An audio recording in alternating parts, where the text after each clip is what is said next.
You don't feel broken, but something doesn't feel right either.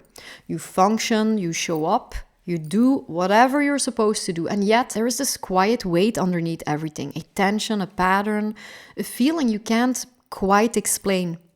And the hardest part is that you don't even know if it really counts as trauma because no one ever told you it was bad enough. So you keep going, thinking maybe it's just you. But trauma doesn't always look like something dramatic. It's not only what happened to you, it is also what your system had to do to survive it. The emotions you couldn't express, or the needs that weren't met, or the parts of you that had to go silent. That is where trauma lives. Not as something wrong with you, but as something unprocessed within you. So in this video, I want to show you 5 subtle signs you might be carrying emotional trauma, and more importantly, how you begin to gently heal it without forcing, fixing, or breaking yourself even more. And I'll tell you what Bach flower remedies to take to start shifting your emotional patterns.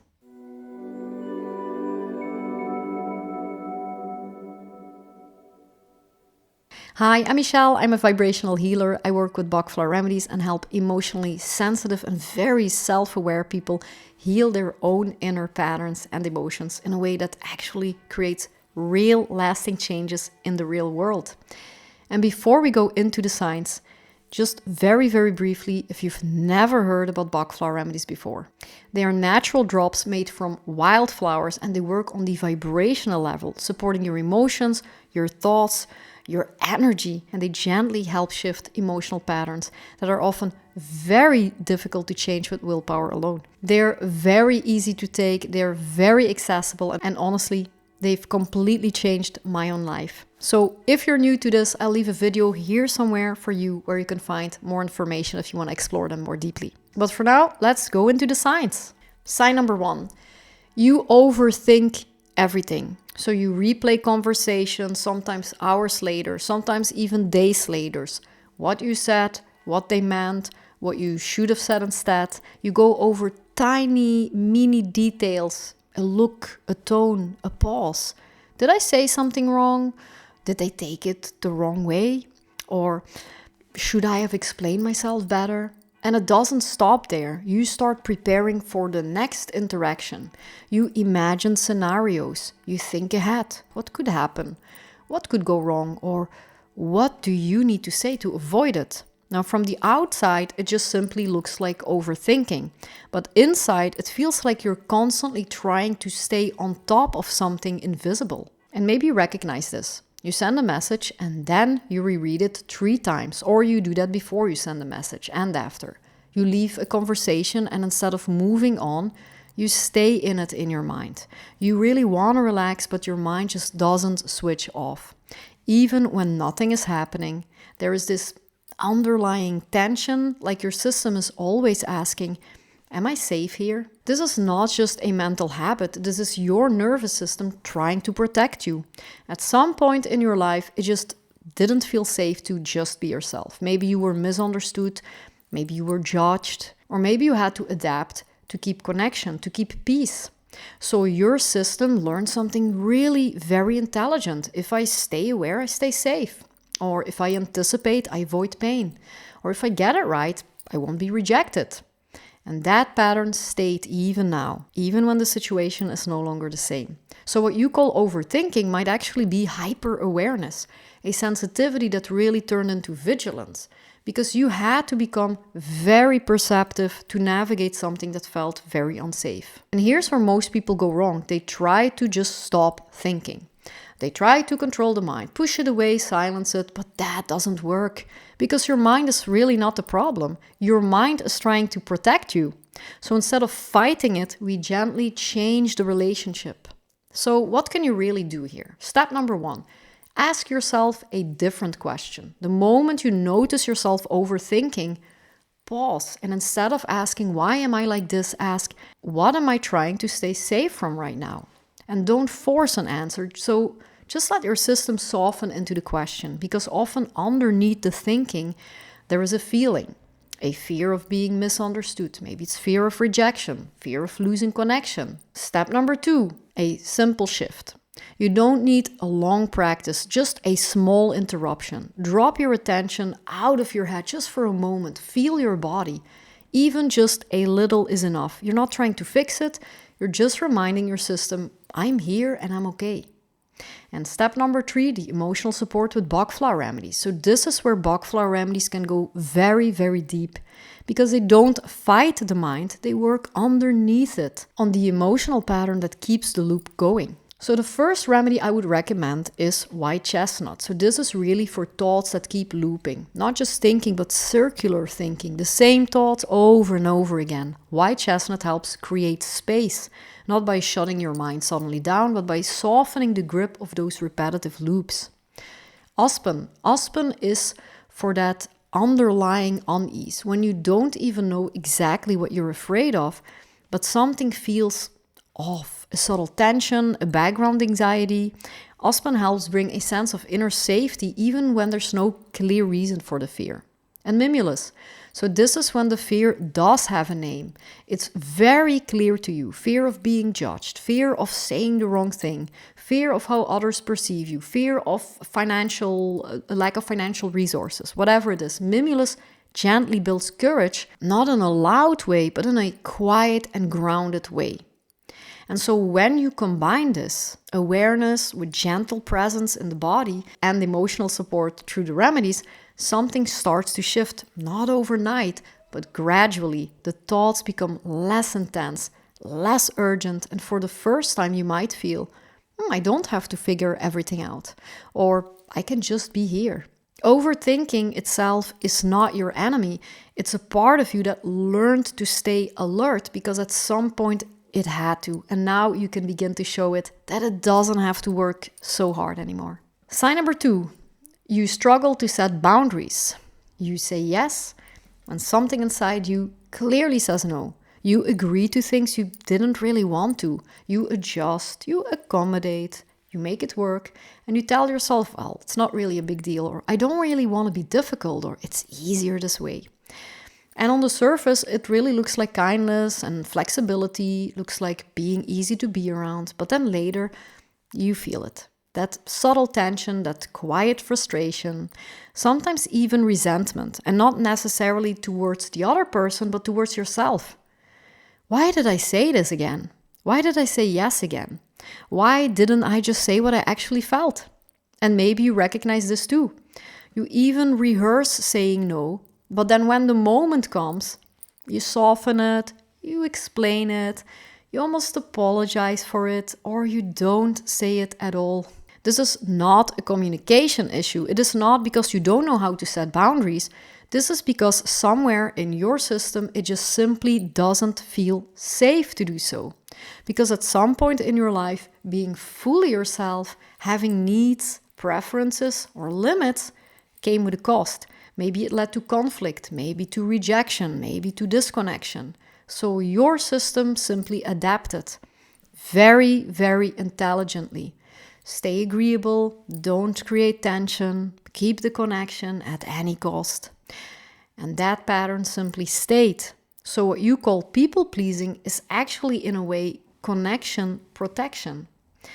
A part of you that believes, if I choose myself, I might lose the relationship. And for your system, that feels terribly unsafe. And again, most people try to fix this at the surface level. They say, well, just set boundaries. Just say no. Just choose yourself. But if your system doesn't feel safe, you won't do it. Or you'll do it once and then go right back. I was there. So what can we really do here? Step number 1, honesty before action. Before you say yes or no to anyone else, you need to become honest with yourself in real time, in the moment. So ask yourself, what do I actually feel right now? Do I want to do this or am I adapting? Not what should you feel, not what makes sense. What is actually there? Because many people don't even notice the moment they override themselves. Step number 2, make it feel safe to feel your no. For many people, the no is there, but it just feels so uncomfortable, tight, heavy, scary. So they move away from it as soon as possible. But instead, stay with it for just a moment. You don't have to act on it yet. You don't have to say anything yet, just feel it. That alone begins to rewire something because your system learns, I can feel this and I'm still okay. Step number 3, support the pattern with Bach flower remedies. So this is where Bach flower remedies become incredibly powerful because again, they don't force you to act differently. They shift the emotional pattern that makes it feel unsafe to choose yourself. The first remedy I recommend is Centauri. This is the classic remedy for overgiving, for people who are too kind, devoted, generous, but who lose themselves in others. Centauri helps you stay open without giving yourself away. It doesn't make you harder, it helps you become rooted in yourself. The second one is Walnut. So this is for when you are easily influenced, when other people's opinions or energy or expectations kind of pull you away from your own truth. Walnut creates a kind of inner stability so you can feel what is yours and stay with it even when something externally tries to remove it from you. And Serrato. Serrato is for self-doubt, when you already know what you feel, but you just don't trust it. So you look outside. What do you think? What would you do if you were me? So Serrato brings you back to your own inner knowing, quietly, gently, but very, very clearly. And so when this starts to shift, you don't suddenly become a completely different person. You don't become cold or distant or grumpy. No, you just simply begin to feel, I can be myself even in this moment. And from there, boundaries don't feel like rejection. They feel like alignment. You were never really bad at boundaries. You were just protecting something that once felt fragile. And now you can begin to feel that choosing yourself doesn't have to cost you connection. And if you're listening to this and you recognize yourself in even one of these patterns, then this is not random, because this is exactly where most people get stuck. They see the pattern, they understand it, but they don't know, where do I actually start here? Or what is really the first step for me? Or which emotions are really at the root of this? And that is exactly why I created my free masterclass, a new approach to healing, move past what's been keeping you stuck. And inside this class, we go deeper into this, not in a complicated way, but in a very clear, grounded way. You'll discover what is really keeping you stuck emotionally, how to take your first step in healing without overwhelm and chaos, and which Bach flow remedies are most relevant for you to start working with yourself right now in a way that actually creates change for you. So if you feel like, hey, this is me, but I just don't know where to start, then you can come and join me there. I leave the link in the description or in the pinned comment, and you're very welcome. So let's continue. Sign number 3. You feel numb or disconnected. You're not always sad, but you're also not really fully here either. Life moves, but something in you feels a little distant from life. You go through your day, you do what needs to be done, you talk to people, you respond, you function, but inside there's kind of a flatness. Moments pass without really touching you. Things that should feel good don't fully land. Joy feels muted, connection feels a little effortful, and even rest doesn't fully restore you. And maybe you've thought this before. What is wrong with me? Or why don't I feel like I used to? Or why does everything feel a little bit far away?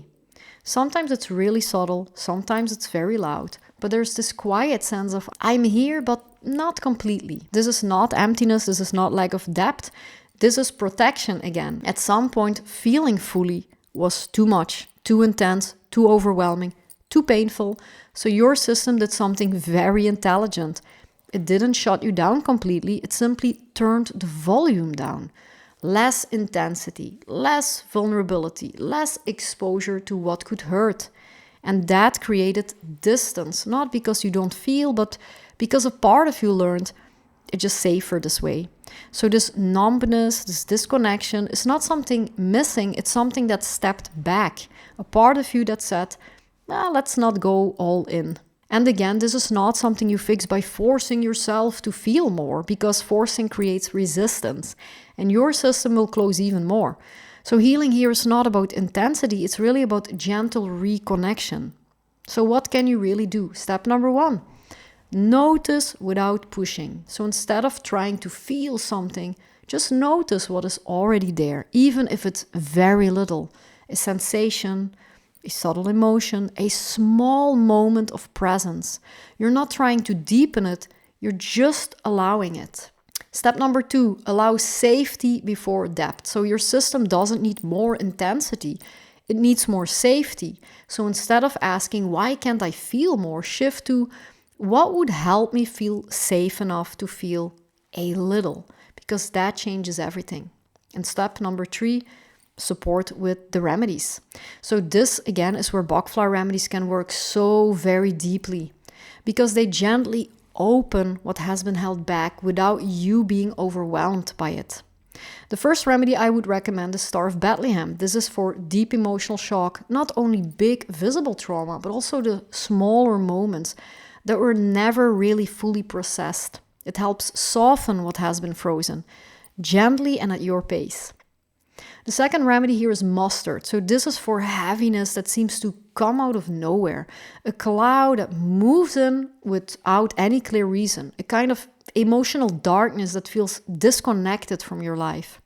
Mustard brings light back into that space quietly without force. Wild rose. This is for emotional resignation. When you've slowly adapted to feeling less. Not because you chose it, but because somewhere along the way, you just stopped expecting more. And wild rose reawakens something, not dramatically, but like a gentle return to life. And as this begins to shift, you don't suddenly feel everything at once. You don't get overwhelmed. You simply begin to notice more presence, more subtle feeling, more connection to moments. And slowly, life starts to touch you again. You are not empty, but a part of you simply learned to step back when things became too much. And now you can begin to come back gently, safely, in your own rhythm. Sign number 4, you are hard on yourself. You push yourself even when you're already doing a lot. You expect more, you could have done it better, you should have handled it differently. And maybe from the outside, well, it doesn't even look that extreme. I mean, you're responsible, you're driven, self-aware. But inside there is a constant pressure, a voice that comments on what you do. That wasn't good enough. You should know this by now. Why did you do it like that? Even small things don't escape it. A message you send, a decision you make, something you forgot, and even when something goes well, you move past it really quickly. Yes, but, or it could have been better. It's hard to really land in something being enough. And maybe you recognize this too. You're often much kinder to others than you are to yourself. This is not just being perfectionistic. This is not just having high standards. This is a pattern that formed much earlier. So at some point you learned, directly or indirectly, that being accepted or being loved or being safe was connected to how you showed up. Maybe you had to be very responsible early. Maybe mistakes weren't really allowed. Or maybe approval came when you did things right. So your system simply adapted again very intelligently. If I do better, I'm safe. If I improve, I'm accepted. If I don't make mistakes, I won't be rejected and I will be loved. And over time, that became internal. So this inner pressure, this constant self-evaluation is not because you are not enough. It's because a part of you is trying to secure that you are. It is again protection, but turned inward. And again, this is not something you change by thinking more positively, because that voice has a function. It's trying to keep you safe. So healing here is not about silencing it. It's about meeting what is underneath it. So what can you really do? Step number 1, notice the voice without becoming it. When the inner critic comes in, pause. And instead of believing it immediately, just notice, oh, there it is. Not as a truth, but as a pattern, because that alone creates space. Because you are no longer inside of it, you are observing it. Step number 2, gently shift the question. So instead of asking yourself, why am I not doing better? Shift to, what part of me feels like I need to be better right now? Because often there is a younger part underneath, a part that once learned, I need to try harder to be okay. And when you meet that part, something softens. And step number 3, support the patterns with the remedies. So again, this is where Bach flower remedies can work so very deeply. because they don't fight the self-criticism, they go to the emotional root of it. The first remedy is pine. This is for guilt and self-blame, for the feeling that you are the problem, even when you've done nothing wrong. Pine softens that inner heaviness. It helps release the sense of, I should have done better, and it replaces it with something much more real. I did what I could with what I had. The second one is larch. This is for the lack of self-confidence. So when you doubt yourself before you even begin. Others can do it, but I'm not sure if I can. Larch rebuilds your inner trust, not through force, but by reconnecting you to your own capacity. And the third one is crabapple. This is for self-rejection. When something in you feels not right, not good enough, not clean, not acceptable. Crabapple brings a sense of inner acceptance, a quiet return to, I am okay as I am. And I have a fourth one here, rock water. This is for inner pressure and rigidity, the remedy for perfectionism. When you hold yourself to very high standards and you struggle to be flexible with yourself, up to the point of self-denial. I should do better, can't allow myself to slip. Rock water softens that strictness. It helps you release the pressure and brings much more ease into how you live. I can grow without being so hard on myself. And as this begins to shift, the voice doesn't just disappear overnight, but it softens, it becomes less harsh, less constant, and slowly you begin to experience something new, space, self-acceptance, and a sense of enoughness. Not because you did more, but because you stopped being against yourself. Sign number 5, you can seem to move forward. You know what you want, or at least you have a sense of that. You've thought about it, reflected on it, maybe even made plans. And yet, you stay where you are. Not completely, you do take small steps, you move a little, but then something always happens. You slow down, maybe you hesitate or you stop. And it's confusing because on one level you really want to move forward, but on the other level something in you kind of resists. Maybe you procrastinate even on things that matter, or you feel tired before you even begin. Maybe you doubt yourself right when it's time to act. You start and then you just lose momentum. And maybe you've told yourself, I just need more discipline, or I just need to push through this, or why can't I just do this? But the truth is, it's just not that simple. This is not laziness. This is not lack of motivation. This is protection, because moving forward means entering something unknown, something new, something that at some level doesn't fully feel safe yet. At some point in your life, change may have been very unstable, uncertain, even painful, or maybe stepping forward meant risking failure, being seen more, taking up space. And maybe you didn't have any support moving forward. So your system learned, stay where it is known, or don't go too far, be careful with change. And now, even when you consciously want something else, there is another part that says, not yet. So this resistance is not really you self-sabotaging yourself. It's a part of you trying to keep you safe in a way that once made sense. And again, this is not something you solve by just simply pushing harder, because pressure creates more resistance. So healing here is not about force. It's really about creating safety in the movement. So what we can do here, step number 1, make the step smaller. Instead of focusing on the big change, the big picture, bring it back to something your system can actually accept. One small step, one simple action, something that doesn't overwhelm you. Because safety grows through experience, not through pressure. Step number 2, notice where you pull back. So when you stop, when you hesitate, don't judge it, just observe it. And ask yourself, what feels unsafe here? Not logically, but emotionally. Because often underneath that resistance, there is fear. Fear of failure, fear of change, fear of being seen. And when you see that, the pattern really starts to loosen. And of course, step number 3, support the pattern with the Bach flower remedies. So this is where Bach flower remedies can support the shift so very deeply, because they help your system feel safe enough to move again. The first remedy I recommend here is walnut. This is a remedy for change, for transitions, for moving from one phase into another. And walnut really creates a sense of protection while you step into something new, like a gentle boundary that helps you stay aligned with your path. The second remedy I recommend here is gorse. This is for when hope feels really low and part of you has already decided maybe it won't work anyway.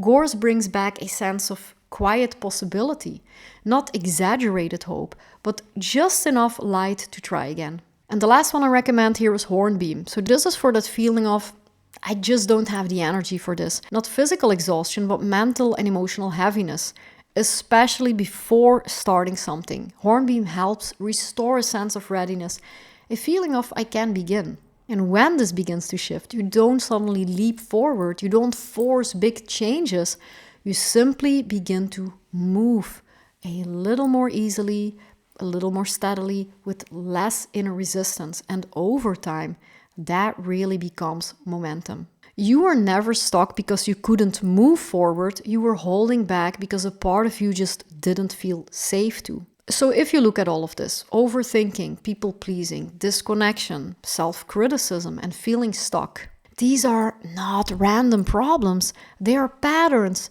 And every single one of them started as a form of protection, not because something is wrong with you, but because something in you had to adapt. And this is what I really want you to take with you. You are not broken.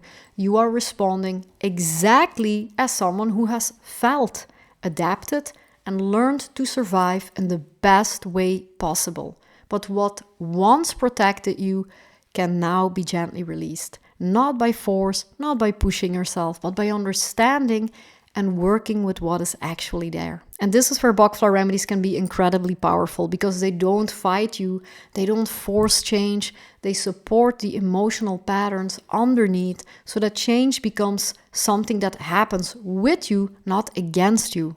And if you feel ready to go deeper into this, to really understand your own emotional patterns and to start working with the right remedies for you, then I invite you to join my free masterclass. You'll find the link below in the description. You can also enroll in my course Bloom into Balance, where I guide you towards healing your emotions and life step by step using the beautiful Bach flower remedies, or join the Remedy Circle if you're not ready yet. It's free if you join now. You were never the problem. You were adapting to something that needed to be survived. And now you get to heal. If this video spoke to you, please let me know in the comments. I read every single one of them. And please share this with someone who really needs to see this. And if you want to help my channel grow, feel free to listen to another video. It's free and it's very helpful for me and maybe for you as well. Thank you so much for being here with me. I loved making this video and I'll see you in the next one.